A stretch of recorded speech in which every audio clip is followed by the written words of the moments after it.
வரும். உன் மனையிலங்கிறது இன்னைக்கு பிள்ளையார்பட்டிக்கு வந்தது சொத்து சொகவேன்று நினைக்கிறது 1000 பேருக்கு உள்ளதுதான். இன்னைக்கு நீ பிள்ளையார்பட்டிக்கு வந்தது நீண்ட ஆயுசு நிம்மதி வரணும், மக்களால ஒரு சுப காரியம் ஒன்று எடுத்து நடத்தணும்னு வந்திருக்கிறேன். உன் கிரகங்கள் எல்லாம் 2013 முடிஞ்சிருச்சு. இது 2014 பிறந்த டயன் உனக்கே நல்ல டயன் பிறந்திருக்குது குறையில்லையே. உன் மன்னவர் அளவுக்கு ஒரு மனக்கவலை, இன்னைக்கு நீண்ட ஆயுசு நிம்மதி பெருகும், மக்களால மகிழ்ச்சி அடையும் குறையில்லை. இதே போல அடுத்த பயணம் வரும்போது வெறுங்கொண்ட வாகனத்தோடும் பேரும் புகழோடும் மண்ணும் பொருளும் மகிழ்ச்சியோட வந்து என்ன தேடி இல்லை இதே விநாயகரை தேடி வருவியா மறந்துடுவியா தாயி? இதே போல அடுத்த பயணம் வரும்போது சீரும் சீராட்டோட வரணுண்டு இந்த ஒரு கையை அப்படி மூடு.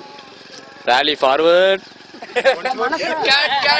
ஒண்ணுக்குள்ள ஒரு நம்பர் சொல்லு, ஒரு விரல விடுதாயி, ஒரு மலர்னு சொல்லுதாயி. நீ நினைச்சது ரோஜா ரோஜா எட்டுக்கு எந்த காரியம் ஜெயிக்கும் விட்ட விரலுங்க நீ ஆள் காட்டிய விரலு. இப்போ ஒரு மேல் சீட்டு ஒரு எழுத்து சம்பந்தப்பட்ட செய்தினால ஒரு அதிகாரமும் உன்னை தேடி வரும். இந்த 3 மாசத்துல உன்னை பிடிச்ச கிரகங்கள் மாறி மண்ணும் பொருளும் மகிழ்ச்சி அடையணுண்டு.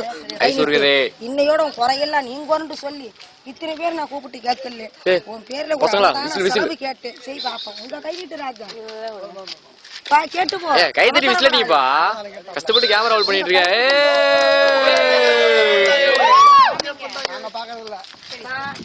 நீ சொத்துக்கு ஆசை வச்சிருந்தா கோடீஸ்வரன் நீ சொல்ல வேணாம்.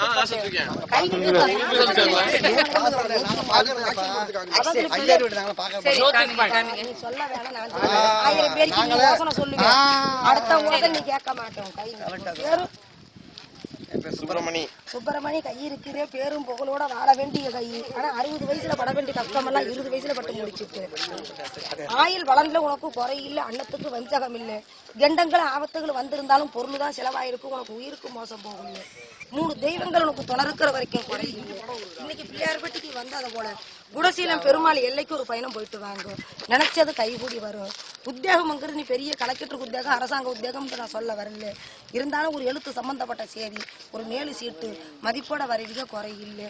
இன்னைக்கு பிள்ளையார்பட்டிக்கு வந்தது போல அந்த குணசீலம் போகும்போது ஒரு நிறைஞ்ச அர்ஜனை கொடு, அந்த அர்ஜனை வாங்கி வெறுங்கையோட எடுத்துட்டு வர ஒரு பேர்ல அதுல ஒரு பேரு சமயபுரத்துக்கு போறோம். கேட்டு போ கேட்டு போ.